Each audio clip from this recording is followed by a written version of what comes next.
અથાણા બનાવવાના તો પહેલાં તો છે લસણ ખોલી લીધું એક વાટકી ખોલી લીધું. કાલે છે ને લઈ હતી શાકભાજી લેવા ગઈ હતી હું ત્યાંથી અડધો કિલો લીધો હતા ગાજર તો ધોઈને છે ને સુધારીને મીઠું ને હળદર વીરવી અને રાતે રાખી દીધા હતા. પછી સવારે છે ને પંખા નીચે રાખી દીધા.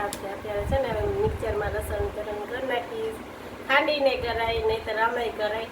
એટલે હવે છે ને લસણિયા ગાજર બનાવી નાખીશ. હવે અથાણાની સિઝન આવી ગઈ છે. અથાણા બધા બનાવતા હશે એટલે તો છે ને અત્યારે ગાજરના બનાવવાની કેરીના તો બનાવશું તો બનાવશું તૈયાર લઈ લેશી વેફર ને અત્યારે બધું હવે થઈ ગઈ ને સિઝન આવી ગઈ બધી વેફરની અથાણાની ઘઉંની ને ચાલો હવે છે ને અત્યારે આટલા ખાવા જેટલા તાજા કરી લીધા અડધો કિલો લીધા હતા લસણિયા ગાજર બનાવી લઈએ.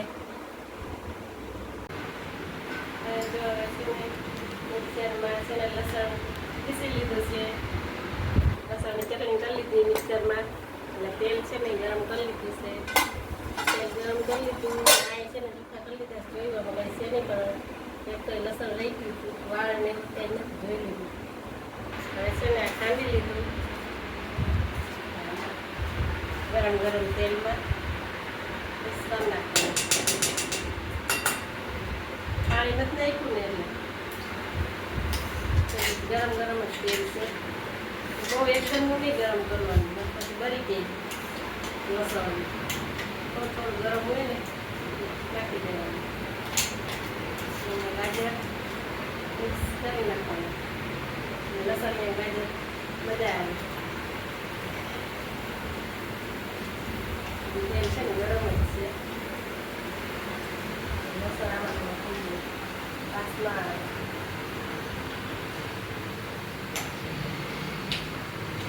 પાણી નહીં નાખવાનું જરાય બગડી જાય પીસવાનું. થોડું દિવસ કરવાનું. ટિફિન લઈ જતા હોય ને એમાં સારા લાગે. કરી નાખ્યું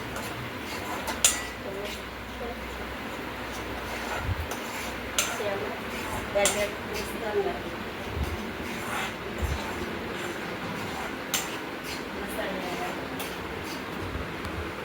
પાપડ હોય ને એમાં મજા આવે. બનાવજો ના બનાવ્યા હોય ને તાજા બનેલા શું છે તાજા ખાવાના ગરમ લીધા નથી બનાવી.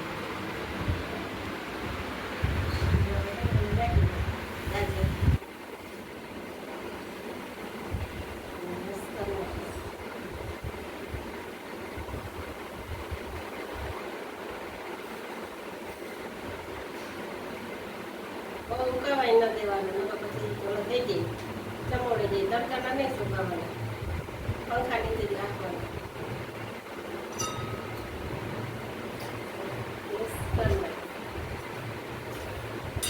કાચની બોટલ હોય ને એમાં ભરી નાખવાના. 2 મહિના ચાલે નહીં 15 કિલો ઘટી જાય એવું થઈ જાય. મહિનો 15 દી હાલે. બની ગયા ને લસણની ગાજર આવી રીતના બનાવી નાખો તાજી.